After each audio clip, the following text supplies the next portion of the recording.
All right, welcome back everyone, and thank you all for joining. We appreciate you taking your time out to monitor this webinar. So we're going to be talking about product effect and phase angles in metal detection. My name is Stan Florey, and I'll be hosting this webinar. We're going to try to keep it light. We're going to try to keep it interesting, and we're going to have some fun with it, hopefully, and hopefully you'll learn something. I know I'll have some fun with it. Okay, so let's move on. We had a few alternate titles for this webinar that we ran through, and I'll run through a couple of them right now. How does a metal detector work? Why doesn't my metal detector detect metal? Why did it work yesterday and not today? Hopefully we're going to be answering some of these questions today. But before we start, there's a brief message I want you to all pay attention to. This is all going on live, not on film. That's right. This is a live demonstration. We have a production crew here, and we're going to try to keep things interesting. So special thanks to the production crew, which is Evan, Cameron, and David. They helped get things prepared, and they will be involved in the live demonstrations that will be going on a little bit later in the webinar. So because this is live, as I said, something could go wrong. And if it does, I don't know who we're going to blame, but I have an idea. Anyway, let's get started. How does a metal detector work? The basic principle is that when you pass current through a conductor or a copper wire, an electromagnetic field is generated around that conductor. You can see it indicated here in what is known as the right-hand rule. So the blue arrow or the blue copper wire shown on the right-hand side shows the direction of the current, and the red arrows circling show the direction of the electromagnetic field, and this is known as the right-hand rule. So when you see someone giving you the thumbs up, I really don't think they're giving you the thumbs up, but trying to teach you a little bit about physics. So a modern metal detector works using the same principle. When current passes through the transmitter winding of the metal detector and therefore generates an electromagnetic field, and you can see here on these two images, the green wire is the transmitter winding and the blue wires are the receiver windings. So what happens is the transmitter winding, current gets passed through the transmitter winding, generates the electromagnetic field, and it is picked up and monitored by the receiver windings. You may have noticed that many metal detectors are quite heavy and bulky, and the reason is they need to be filled with something very solid. Some companies use epoxy, some companies use concrete, I've heard, but other companies have different technologies for filling the coils.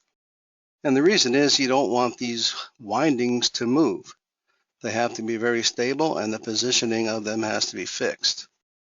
So looking at a cross-section of a metal detector, you can see that the receiver windings are equally spaced on either side of the transmitter. And you can also see that the electromagnetic field not only is contained within the metal detector coil itself, but it does extend a little bit beyond the openings of the metal detector. And the reason for that, or not the reason for that, but this is why we recommend a metal-free zone when you install a metal detector, because these electromagnetic fields do extend beyond the openings. You can't have, or you don't want to have, any moving metal inside that area because it can still affect the electromagnetic field and give you a false detection. The metal detector electronics measures and compares the voltage on both receiver windings. So when the system is balanced and there's nothing disturbing the electromagnetic fields, there will be equal voltage on both receiver windings, as you can see indicated below. So we replaced, in this image, we replaced the electronics with a simple voltmeter, if you will. When product passes through, or when metal passes through a coil, you can see, if you watch the voltmeter on the bottom, you can see that it affects the field as it passes through the coil. And this, in a nutshell, is how a metal detector works. Of course, there's a lot more to it, which we will get to. So what actually happens when the metal detector when metal passes through the search coil, how does the metal detector know that it's metal? The answer is very simple. It's magic, of course. Actually, it's not magic, it's physics, basic physics. There are two basic phenomena by which the electromagnetic field is affected. The first is called field concentration by ferromagnetism, and the second is called field displacement by eddy current. So we'll take a look at each one of these and explain them a little bit. So field concentration occurs when a ferromagnetic material, like ferrous metals, enter the magnetic field. So there's some examples of ferromagnetic metals, and of course one is iron, and the other is magnetic stainless steel, which is typically 400 series. 400 series is commonly used in factories and manufacturing plants because it can maintain a very sharp edge and it's very strong, but it has a high carbon content, so therefore the phase angle of that product is more similar to iron, and you get a pretty large signal, and it affects the electromagnetic field by field concentration. And so if you take a look at the voltmeter, we'll call it, on the bottom, which is actually the metal detector electronics, you'll see that the coils are balanced. We have equal voltage on either receiver winding.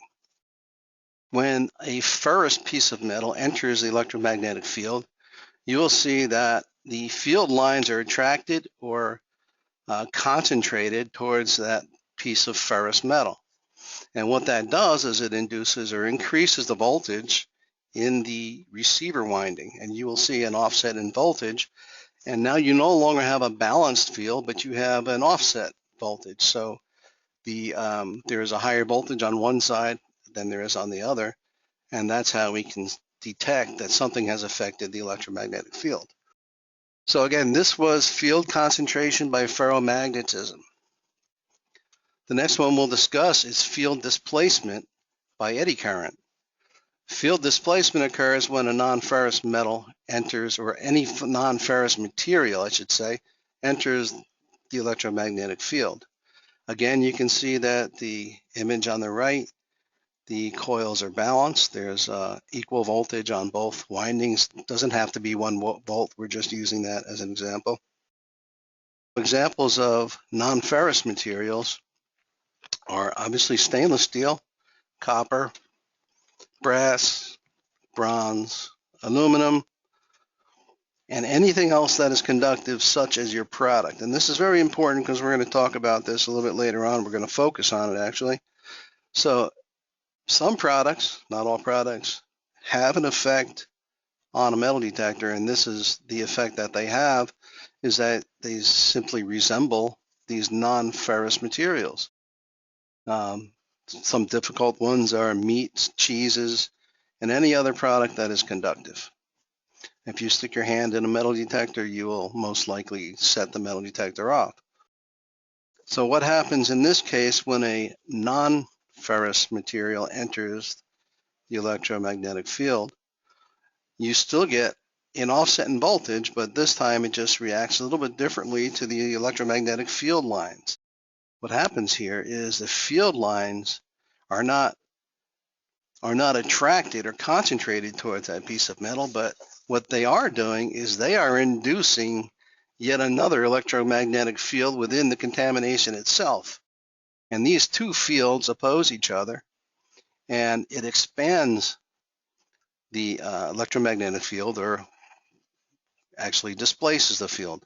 In any case, there's still an offset in voltage, so we have a different voltage. So these are the two ways a metal detector is affected by contaminations, conductive materials.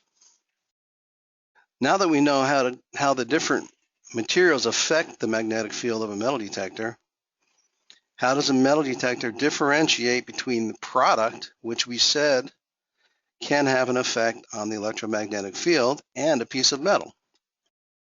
Remember that your product was listed with the non-ferrous materials. Not all products have an effect on the electromagnetic field, but some do, for sure. Those that do are known to have what is referred to as product effects. So you will hear this term many times when you're discussing metal detection. Product effect is a major concern with metal detection. If your product does not have product effect, then your chances are of detecting smaller pieces of contamination increases because we don't have anything to deal with except for the metal signals themselves. And you'll see this as we move forward and learn a little bit more about how this works. So although your product might have product effect, we still need to be able to detect metal within your product. All modern metal detectors should have the ability to tune out or minimize this product effect and still detect the metal. Here we go again. So how is this done? It's simple. It's magic. Okay, not magic, but again, physics. The electrical signals in the metal detector created by conductive materials passing through the coil are seen as vectors. By definition, a vector is a signal or another quantity like a force. When you learn this in physics, you talk mainly about forces. That has a magnitude and direction. That is the definition of a vector. The magnitude is obviously the strength, signal strength, or the amplitude of the actual signal. The direction would be the angle from a predefined reference point. In this example, you can see that what the magnitude is. It's the strength of the signal, and the direction is the angle from that bottom horizontal line, or the reference.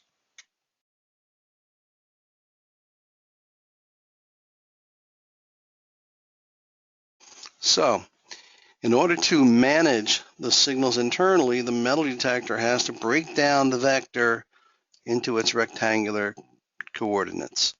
So every vector has an XY coordinate. You can see it in the blue lines on the left and on the bottom of this chart.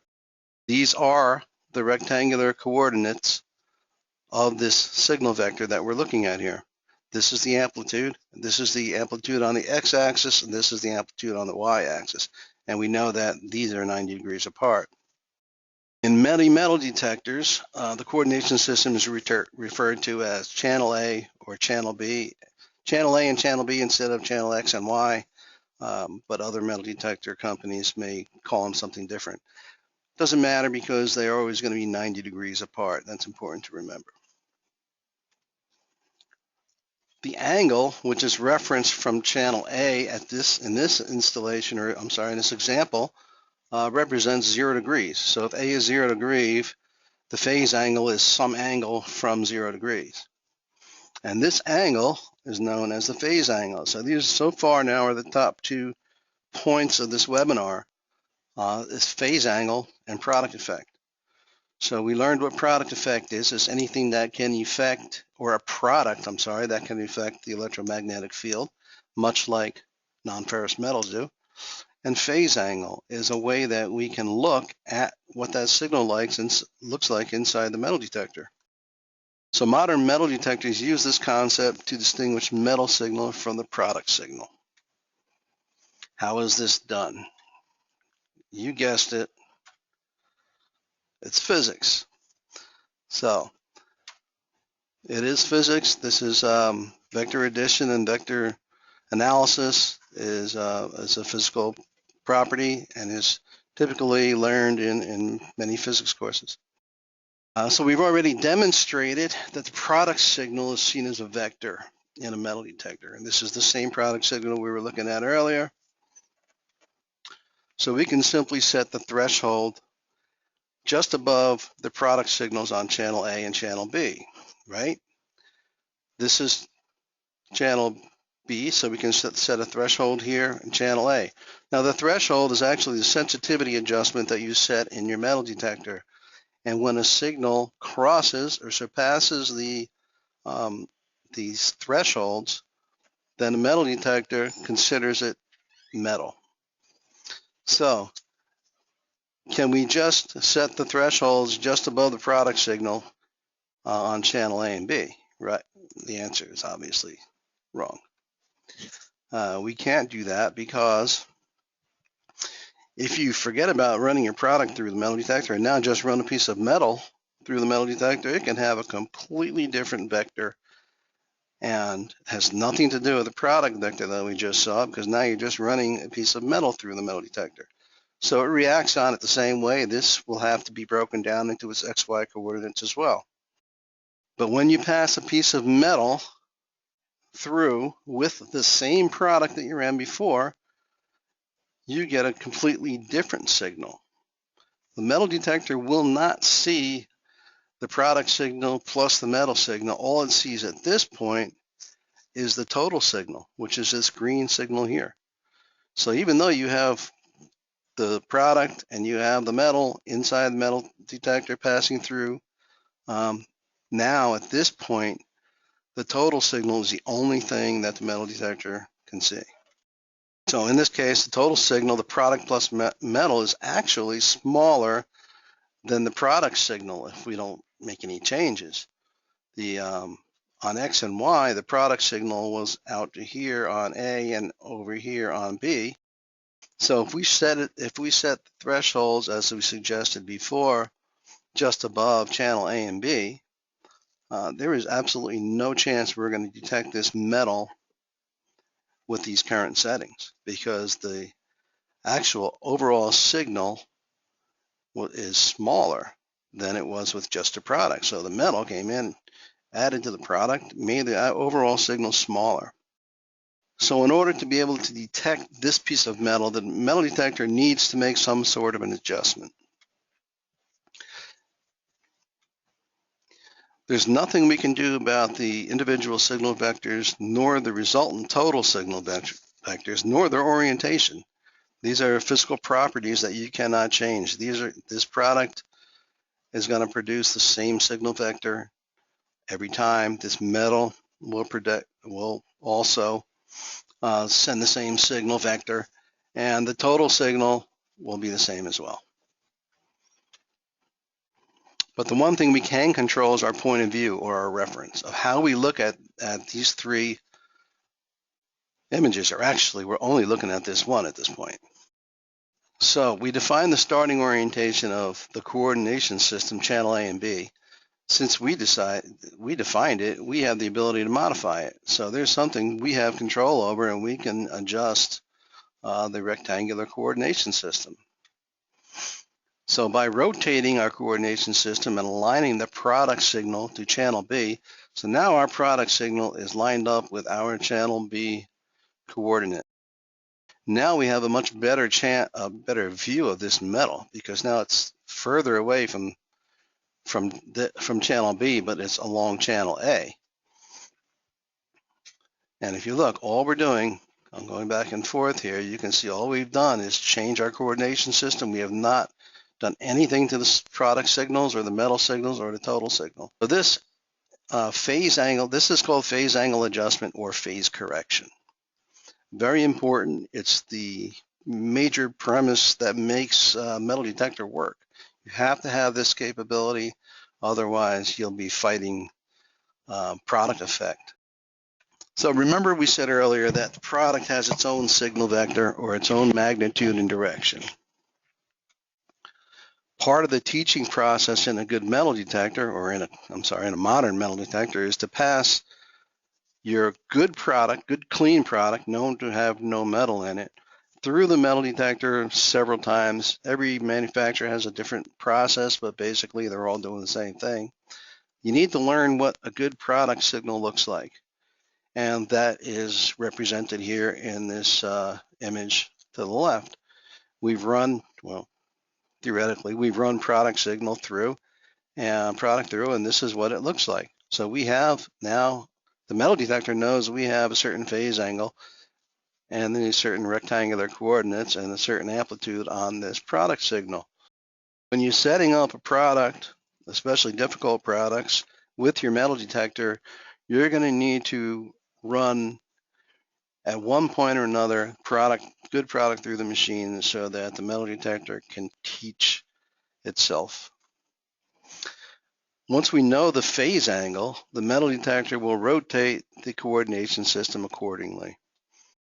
So my experience is that the metal detectors typically do a better job at this than I can do manually.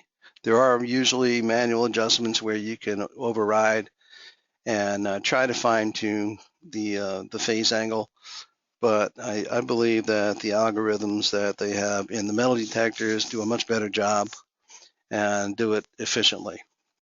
So now we can set our thresholds just beyond the product signal as we attempted to do in the previous slides. So now we're going to set our thresholds here. So any signal that crosses those thresholds is going to be considered metal. When metal is added now, the same metal to the same product is added, you can see that the resultant vector, that green signal, went way beyond this channel A sensitivity line. And now the metal detector can see this metal inside this product. So we've done nothing to the product signals or the metal signals because we have no control over that. It is what it is. The only thing we can do is change our point of view or how we look at these signals. And that is called phase correction. And so now the metal will be detected. All right, coming up next, we're going to do a live demonstration with some actual product. So we're going to send the boys to the refrigerator to grab a test product, and then we're going to run it through the machine. We're going to show you what the signals look like, and then show you how the phase angle affects the performance of the metal detector, or what you would see on a screen when you run these products. So first, let's get the guys to grab a product.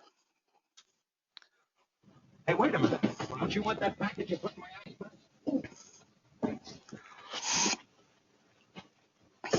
What is it? Worms! You put worms in my ice box?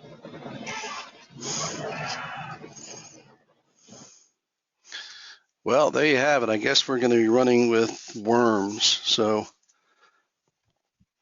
we're going to set up some demos with our demo worm product, and we're going to have a little fun here. So this is what's happening now. We're going to run some sample product through the metal detector, and you can see here in this image the same image as we showed you before. If you look at the voltmeter on the bottom, you can see it changes as the conductive product runs through the metal detector. So now we're going to go live. We're going to be looking now at the live screen of the metal detector to see what these signals look like. And so right now we're going to have them just run some good product through. Okay. So this is what the signal looks like in a metal detector. This particular screen that we're looking at, I prefer it. It's a signal recorder. The metal detector, this metal detector, we can choose between different graphics. This is really the same information. This black line here is the threshold line, so you can see that none of these products are crossing the threshold line. The top half of this will be channel A, the bottom half will be channel B. So you can look, now we're going to add some actual metal contamination to the product and run it through a couple times so you can see the difference between the signals. So now he's running the same product of worms, by the way. You can see worms up here.